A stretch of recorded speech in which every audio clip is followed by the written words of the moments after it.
Random Devil Sniper here, and today I'm bringing you episode number 11, season number 1 of our career mode with West Ham United. But before we get into today's episode, some shameless plugging. Earlier today I released a Call of Duty Ghost video. It actually speaks about my Xbox One situation and how it's been resolved. So if you want to listen to that, in fact it's not a bad little gameplay as well. If you want to listen to that, just go and find the video. It's on my channel. Have a little watch. It also talks about the police, and of course it talks about Boomsteiger, which is pretty cool. Anyway, Monaco job is up for grabs. They've won 3, they've drew 2, they've lost 4. I find that absolutely hilarious.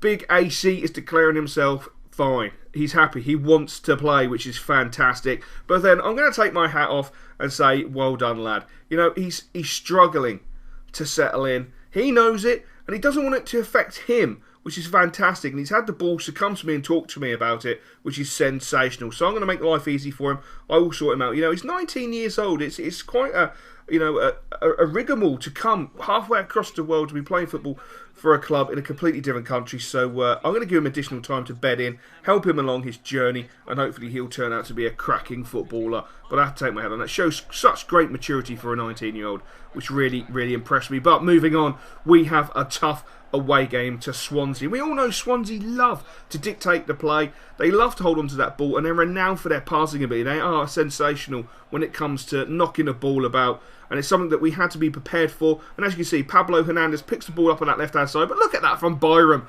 Byram gets straight across and takes the ball off him. He's turned into a top-class fullback, but Downing gives the ball away really cheaply. He was trying to set Byram off on the run, but he just gives the ball away really cheaply. Some poor defending there, diving in early doors when we should have stayed on our feet. Hughes tries to get his foot on the ball, not enough on it, and unfortunately the ball falls to Dyer. He slots it home after 12 minutes, but that was just poor defending. Not acceptable by any stretch of the imagination. The boys have got to be more committed to when it comes to clearing the ball, because it is really, really frustrating. But not to be outdone, we can keep the ball and we can knock it around just as beautifully. Big AC into Downing, Downing into Nolan, Nolan into Jarvis, Jarvis over the top into Downing, Downing puts it back onto his left foot and hits it at a rate of, that was the slowest shot I think I've ever seen. Didn't get hold of it, which was unfortunate. If he did, it probably would have nestled in that top corner. We all know it would. We all know it would. It's that simple. But he didn't, unfortunately, and that happens every now and then in the footballing world. But Swansea absolutely did dictate the pace. They kept the ball so well. They ran us ragged in the first half. We were constantly trying to close down, narrow the gaps, narrow the angles. But my God, they just seemed to find people everywhere. It was really, really frustrating. But full respect to them, that's the way they set up, it's the way they play. Hughesy picks up the ball on the right hand side. Not sure what he was trying to do. I think he was trying to play the hocus pocus, but he forgot to take the ball with him. He was supposed to confuse his opponent. I think he ended up confusing himself and definitely confused me. So we went in at half time. Swansea City 1, West Ham United 0, which is not an acceptable scoreline by any stretch of the imagination for a club like ours. We should be challenging in that top 6 area, and we should be matching, if not beating, teams like Swansea with ease. But at this moment in time, we're just struggling and find it really difficult to break teams down. We play good football, as you can see. We're knocking the ball around. We're knocking it around with grace. We're knocking it around with a little bit of elegance, a little bit of panache. Big AC into Nolan. Nolan with a nice little flick. Gets a bit caught up in his own feet. And unfortunately, Swansea come away with the ball. But then Britain goes down. The referee gives a free kick. That has to be the softest free kick I've seen ever. Nolan didn't hardly touch him. I just don't believe it was such a travesty of a free kick. But Hughesy knocking the ball out to Jarvis. Jarvis swinging it in. What an absolutely fantastic gift of an opportunity. But was Big AC fouled? Was he too much of a man not to go down? He was fouled in my eyes. If he'd gone down, that should have been a penalty. But what a fantastic header. What an opportunity. What a great save. But Kevin Nolan dictated the pace all day. Knocks the ball into Carroll. Carroll over the top into Jarvis. Jarvis with the shot. Jarvis puts the ball just wide of the post. But what a beautiful ball by the Big AC. Absolutely showing that he is more than just a lad that you hump the ball to. He's got so much culture. But Hughesy playing a 1-2 with Diarmi, and then poor old Hughesy gets a little bit confused, couldn't get the ball out of his feet, couldn't work an angle to have the shot, and it was gathered by the Swansea keeper. But a great header there into Diarmi. Diarmi into Nolan. Nolan into Jarvis. Jarvis breaking into the Swansea box. Pulls the trigger. 1-1, my son. 90th minute equaliser. And a big shush to the Swansea crowd. Fantastic play. Again, Nolan has been sensational all game long. absolutely showed why he is a classy player. He rolled back the years and dictated the entire game. The referee did blow the final whistle. It finished Swansea City 1, West Ham 1. Am I happy? No, of course not. I want 3 points in every single game we play, but at times I know we're not going to be able to have 3 points. And as I said, possession-wise, Swansea dominated, but chances, I think it was pretty equal. So my man of the match, starting in third place, was Matty Jarvis. He got the goal, very important goal. Rat in second place, he was absolutely fantastic. But in first place, absolute legend, absolute tank, Big Kev Nolan. Absolutely fantastic. 15 passes, 12 completed, 10 dribbles, all completed, 2 fantastic tackles. And of course, he popped up with that all-important assist. So now we're going to go and try and change the formation. The one thing I am starting to struggle with, or feeling a little bit tentative about, is the formation. I like the 4-3-3. I think the 4-3-3 works, but at times I think the 4-3-3 fails. I don't particularly like the 4-1-2-1-2, though I do like it because I get to play 2 up front, but I do like having the cover of 2 CDMs. So it's a very confusing situation at this moment in time, and we decide to change the formation and take a huge risk. It is a Capital One Cup game, it is at home, and it is against Chelsea. So this is a really big risk. Perhaps one that I shouldn't be taking, but one that I'm man enough to be taking. We're going with a 4-2-2-2.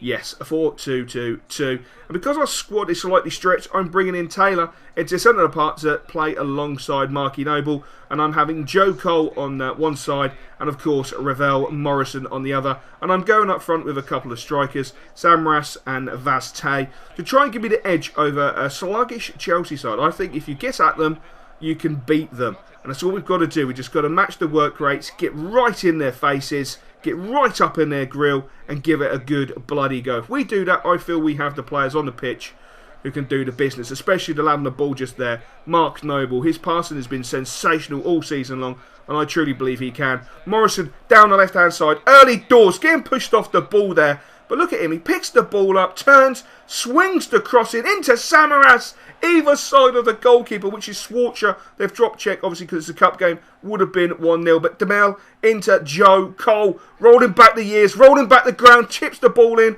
Unfortunate, a good save from Chelsea. And the follow-up again. Ravel Morrison playing like an absolute beast at this moment in time. Unfortunate with his header. Again, if he just headed at either side of the goalkeeper, it would have been a goal. But unfortunately, he didn't get the control on the header, didn't keep it down, nor get it on target. Collins going in quite strong, not overly strong on Etu, but I do feel Etu went down a little bit like Ashley Young, really too quick and too gentle. Obviously, when he came over to Chelsea, they gave him a DVD from Ashley Young, How to Win Free Kicks, and it clearly has bloody worked. But Taylor picking up the ball there. We pick it up with Vaz-Tay, turning nicely, knocks it into Samras. Samras with the ball into Morrison, and Morrison slots the ball home after 32 minutes. What a fantastic goal by the young man, absolutely sensational, and he is really dictating the game along with Marky Noble. Again, Morrison in a superb position, a great ball from Samras, has to go out onto the left hand side a bit further, pushed out, tries the silky skills, and then makes a mug out of the Chelsea fullback, gets a nice little crossing and a decent header defensively for Chelsea. But what a player Morrison is looking. Ravel is really playing at the top of this game. Half-time score, West Ham 1, thanks to Morrison after 32 minutes. Chelsea 0. Not a lot of people were given the scoreline of this. Not a lot of people predicted West Ham to have a chance in the media because we've been struggling in the league. But I do feel that we have it in our armoury to match everybody. Samras inside the box, pulls it back to Vaz-Tay. What a save! What a save from Swartzer in the Chelsea goal. Absolutely sensational. Phil Vaz-Tay could have got the follow-up. He looked like he was muscled out, and he unfortunately did not get to it. But I felt at this time we needed to make some substitutions. So I bought on Whitehead, I bought on Downing. I had to take Cole off, and I took Morrison off because they had put in such a good shift. Etu hits the post. I don't know what to say. Well, I do know what to say. I've got to say, what a load of bollocks. Because, yes, I may use PES controls. It doesn't matter if you use the default FIFA controls. When you clear the ball, on PES controls it's B. When you clear the ball, it should go a million miles when you hold it down. When you do it, in a critical moment, it goes nowhere. It's ridiculous. I really felt that was 100% scripting by EA, and it cost us a huge moment. A huge moment to go and beat Chelsea. As you can see, the scoreline's 1-1. And that really frustrated me. And that just highlights yet another fallacy with this poxy game. It's so frustrating. But what's even more frustrating, it's full time. It's 1-1. We're going to go into extra time. But unfortunately, you're going to have to wait and see what the outcome is. Will we win? Or will we lose? Who knows? But you will find out in episode number 12. Catch you later, guys.